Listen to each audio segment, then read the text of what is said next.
આપનું નામ? કવાભાઈ ગોળતર. અચ્છા, એટલે હમણાં ભાજપે તમને ઘર વાપસી કરવાનું કીધું છે, તો હવે તમારી આગામી રણનીતિમાં શું રહેશે? વાપસીની વાત આવતી હોય તો એટલામાં તો હું એવું કહેવા માંગીશ આપને કે ભાજપમાં જ અમે છીએ, ભાજપની અંદર જ છીએ, કોઈ ભાજપની બહાર કે એવું કાંઈ છે જ નહીં. પણ છતાં અત્યારે ચૂંટણીનો માહોલ હોય અને જે ઉમેદવારોને જે કાંઈ રિસ્પોન્સ મળવો ન મળવો ને આવું બધું ચાલતું હોય ત્યારે ત્યારે પાર્ટીએ અમને કાર્યાલયે બોલાવેલ અને અમને એને માર્ગદર્શન આપેલ કે આપ ઘરે બેઠા હોય એવું લાગે છે, આપ બહુ ધ્યાન દેતા હોય એવું લાગે છે, એટલે તમે બહુ ધ્યાન આપો અને પાર્ટીને નુકસાન ન જાય એટલે તમે પૂરી મહેનત કરો.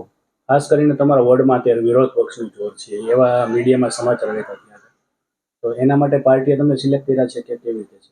નહીં નહીં, એવું કોઈ છે નહીં કે વિરોધ પક્ષનો જોર છે ને સિલેક્ટ કર્યા છે. પાર્ટીમાં તો અમે, મારા વાઇફ પૂર્વ કોર્પોરેટર છે, આ 5 વર્ષની અંદર અમે જે કામગીરી કરી છે, ભારતીય જનતા પાર્ટીનું કામ બોલે છે.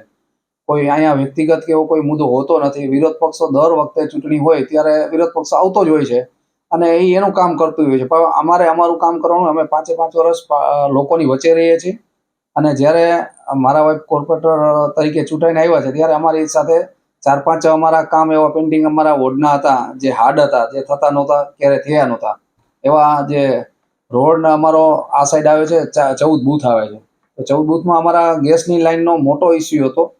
તો અમે જે ચૂંટાઈને આવ્યા પછી 6 મહિનામાં આખો ઇસ્યુનો અમે સોલ્વ કરી દીધો છે. અને બીજો ઇસ્યુ અમારો એવો હતો વિસ્તારનો, લોકોનો, કે જ્યારે વરસાદનું વાતાવરણ હોય ત્યારે પાણી ખૂબ જ ભરાતું હોય છે, તો એ પાણીનો અમે 1-1.5 વર્ષની અંદર મોટી પાઇપલાઇન નાખી અને એનું તળાવની અંદર પાણીનો નિકાલ થાય નદીમાં, એવી રીતે નિકાલ કરી. અત્યારે અમારા વિસ્તારની અંદર કોઈ પણ હાર્ડ એવો પ્રશ્ન નથી કે જે લોકો એનાથી પરેશાન હોય. અચ્છા, હવે તમે સક્રિય થઈ જ ગયા છો, બરાબર છે? યસ. તો ભાજપના સાથે દિલથી કામ કરશો કે પછી જે આ જૂનું તમારું સસ્પેન્શનનું જે દુઃખ છે એ યાદ રહેશે? હવે સસ્પેન્શનનો તો મુદ્દો માત્ર ને માત્ર ન્યૂઝમાં ને એમાં આવેલો છે. પાર્ટીએ કોઈ મને સસ્પેન્ડ કરેલ નથી કે પાર્ટીએ કોઈ મને એવી નોટિસ કે પાર્ટી તરફથી કોઈ એવો કાગળ મળેલ નથી કે અમે સસ્પેન્ડ હોઈએ. પણ ન્યૂઝમાં બધે સસ્પેન્ડ ને એવો મુદ્દો હતો, મારા વાઇફને સસ્પેન્ડ કરીને અમે જે અમારો હોદ્દો હતો વાઇસ ચેરમેનનો, એમાંથી અમે એને રાજીનામું ચેરમેનમાંથી આપેલ.